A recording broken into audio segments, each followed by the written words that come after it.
नमस्कार। और आज की हमारी चर्चा में आपका स्वागत है। आज हम भारतीय संविधान के एक ऐसे अनुच्छेद पर थोड़ी गहराई से बात करने वाले हैं जो मतलब अक्सर उतनी सुर्खियों में नहीं रहता।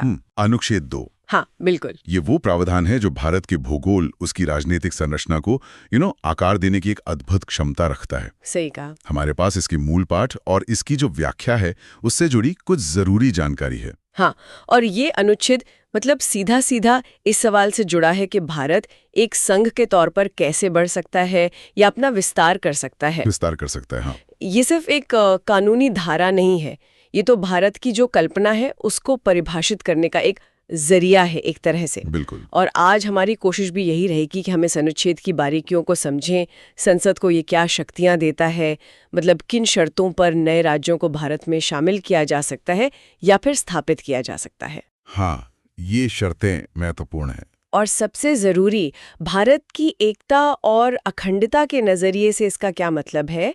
ये अनुच्छेद तो जैसे आपने कहा भारत के नक्शे की कहानी कहता है ना? हाँ, बिल्कुल, एक तरह से वही है। चलिए इसी कहानी को थोड़ा खोलते हैं आज। जरूर। और शुरुआत इसके शब्दों से ही करते हैं, क्योंकि संविधान में तो आप जानती हैं हर शब्द का अपना वजन होता है। बिल्कुल। अनुच्छेद 2 का हिंदी पाठ कहता है, संसद विधि द्वारा ऐसे निबंधनों और शर्तों पर जिन्हें वह ठीक समझे संघ में नए राज्यों का प्रवेश या उनकी स्थापना कर सकेगी। और अंग्रेजी में जो हम अक्सर देखते हैं, पार्लियामेंट में by law admit into the union और establish new states on such terms and conditions as it thinks fit. ये शब्द एडमिट यानी प्रवेश देना और एस्टैब्लिश यानी स्थापित करना, ये सुनने में तो सीधे लगते हैं पर इनमें शायद गहरा मतलब है। हाँ, मतलब छिपा है। बिल्कुल। सरल भाषा में कहें तो इसका सीधा मतलब है कि भारत की संसद को ये अधिकार है, ये शक्ति है कि वो कानून बनाकर नए राज्यों को भारत संघ का हिस्सा बना सकती है। अच्छा। अब ये नए राज्य दो मुख्य तरीकों से आ सकते हैं। अच्छा। वो दो तरीके कौन से हैं? हाँ। क्या इसका मतलब यह है कि भारत मतलब अपनी सीमाएं बढ़ा सकता है? पहला तरीका है प्रवेश देना या एडमिट। इसका मतलब है उन राज्यों या क्षेत्रों को शामिल करना जो पहले से मौजूद हैं, मतलब उनका अस्तित्व है लेकिन वो भारत का हिस्सा नहीं है। जैसे सोचिए कोई पड़ोसी क्षेत्र हो या कोई स्वतंत्र इकाई जो भारत में शामिल होना चाहे। ठीक है। दूसरा तरीका है स्थापित करना या एस्टैब्लिश। ओके। इसका मतलब है ऐसे नए राज्यों का गठन करना जो पहले शायद थे ही नहीं। हो सकता है किसी ऐसे क्षेत्र से जिसे भारत ने अर्जित किया हो। ये दिलचस्प है, स्थापित करना थोड़ा अलग सा लगता है। हाँ। लेकिन आपने पहले एक बात कही थी कि जो भारत के मौजूदा राज्य हैं उनके अंदर अगर कोई बदलाव करना हो तो उसके लिए शायद कोई और अनुच्छेद है। हाँ, बिल्कुल। और यहीं पर ना अनुच्छेद 2 और अनुच्छेद 3 के बीच का जो फर्क है वो समझना बहुत जरूरी है। अक्सर लोग कंफ्यूज हो जाते हैं इसमें। हाँ, होता है। अनुच्छेद 2 का जो मुख्य फोकस है वो उन क्षेत्रों पर है जो भारत संघ के बाहर हैं, जिन्हें शामिल किया जाना है। बाहरी क्षेत्र, ठीक है। जबकि अनुच्छेद 3 वो भारत के अंदर जो राज्य पहले से हैं उनके पुनर्गठन मतलब रीऑर्गेनाइजेशन से जुड़ा है। अच्छा, यानी अनुच्छेद 3 वो है जिसके तहत हम देखते हैं जैसे मौजूदा राज्यों की सीमाएं बदल दी या क्षेत्र घटा बढ़ा दिए, नाम बदल दिया। हाँ, नाम बदलना। या जैसे तेलंगाना बना आंध्र प्रदेश से अलग होकर, वो अनुच्छेद 3 था। बिल्कुल सही। तेलंगाना का बनना अनुच्छेद 3 का क्लासिक केस है क्योंकि वो भारत के मौजूदा क्षेत्र से ही बना था। अनुच्छेद 2 का दायरा अलग है। ये बाहरी क्षेत्रों को शामिल करने की बात करता है। ये भारत को एक तरह की विस्तार की क्षमता देता है जो शायद दुनिया के कई संविधानों में इतनी साफ साफ न लिखी हो। तो फिर इस शक्ति की कुछ खास बातें क्या हैं? सबसे पहली बात तो शायद यही कि ये शक्ति सिर्फ संसद के पास है ना, किसी और के पास नहीं। हाँ, ये पॉइंट बहुत बहुत महत्वपूर्ण है। नए राज्यों को भारत संघ में शामिल करने या स्थापित करने का जो एकाधिकार है वो सिर्फ और सिर्फ भारत की संसद के पास है। सिर्फ संसद? किसी राज्य सरकार या किसी और बॉडी के पास ही पावर नहीं है। ये एक तरह से राष्ट्रीय संप्रभुता का प्रतीक है। और इसे करने का तरीका क्या है, मतलब प्रक्रिया क्या है? क्या कोई बहुत मुश्किल संवैधानिक संशोधन चाहिए होता है इसके लिए? नहीं, दिलचस्प बात यह है कि प्रक्रिया को ना काफी सरल रखा गया है। अच्छा। संसद ये काम विधि द्वारा यानी एक साधारण कानून बनाकर कर सकती है और आमतौर पर इसके लिए वो जो संविधान संशोधन वाला मुश्किल बहुमत होता है ना, 2/3 वाला। हाँ, विशेष बहुमत। हाँ, विशेष बहुमत, उसकी जरूरत नहीं पड़ती। इसके लिए साधारण बहुमत यानी सिंपल मेजॉरिटी ही काफी होती है। साधारण बहुमत इसका मतलब हुआ कि सदन में जितने सदस्य मौजूद हैं और वोट कर रहे हैं उनमें से आधे से ज्यादा का समर्थन। बिल्कुल, उपस्थित और मतदान करने वाले सदस्यों का बहुमत। ये दिखाता है कि संविधान बनाने वालों ने इस प्रक्रिया को बहुत कठिन नहीं बनाना चाहा, ताकि अगर जरूरत पड़े तो संघ का विस्तार आसानी से हो सके। यहाँ अनुच्छेद में एक और हिस्सा है जो ध्यान खींचता है, वो है ऐसे निबंधनों और शर्तों पर जिन्हें वह ठीक समझे, अंग्रेजी में on such terms and conditions as it thinks fit. हाँ, ये तो संसद को काफी बड़ी छूट देता हुआ लगता है। इसका क्या मतलब है? ये अनुच्छेद 2 का शायद सबसे पावरफुल और लचीला पहलू है। अच्छा। इसका मतलब है कि जब संसद किसी नए राज्य को शामिल करती है तो वो उस एंट्री की, उस प्रवेश की शर्तें खुद तय कर सकती है। और ये शर्तें बहुत बहुत व्यापक हो सकती हैं। किस तरह की शर्तें? क्या इसका मतलब ये है कि नए राज्य को कोई स्पेशल स्टेटस दिया जा सकता है या उस पर कुछ खास नियम लागू हो सकते हैं? हाँ, बिल्कुल। संसद तय कर सकती है कि नए राज्य का एडमिनिस्ट्रेटिव ढांचा कैसा होगा। क्या उसे कुछ समय के लिए कोई स्पेशल फाइनेंशियल मदद मिलेगी? वहाँ के जो निवासी होंगे उनके नागरिकता अधिकार कैसे तय होंगे? क्या कोई विशेष भाषा नीति लागू होगी?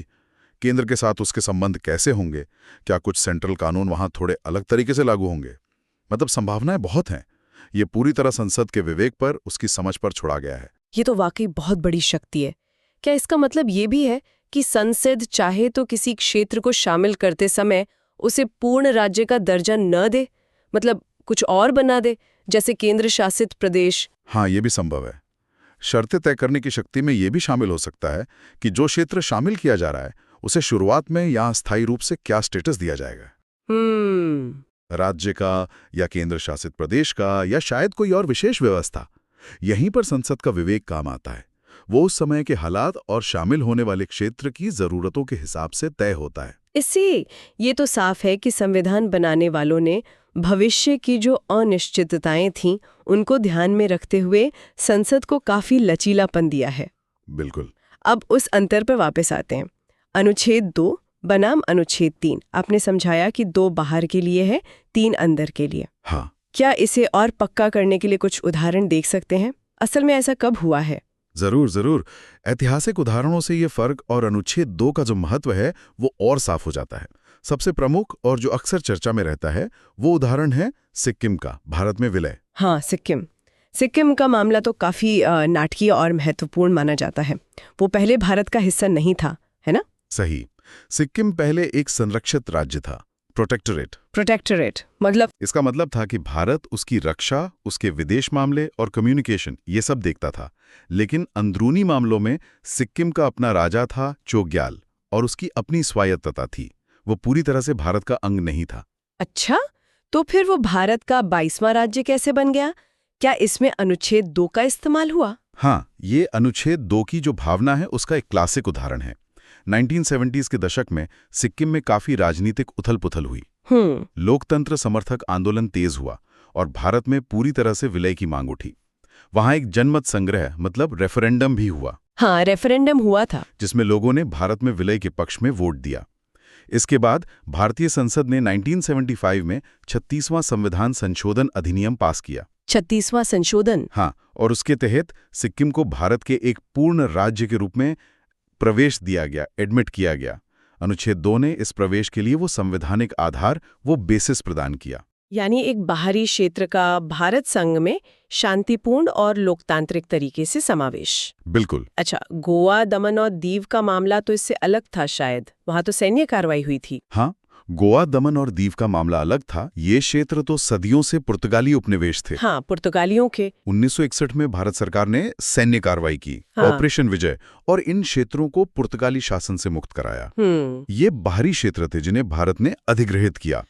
और शुरुआत में इन्हें केंद्र शासित प्रदेश बनाया गया, यूनियन टेरिटरी। केंद्र शासित प्रदेश यानी सीधे केंद्र सरकार के प्रशासन के तहत, जिनकी अपनी विधानसभा हो भी सकती है, नहीं भी। बिल्कुल, ये राज्यों से अलग होते हैं। इन पे केंद्र का ज्यादा नियंत्रण होता है।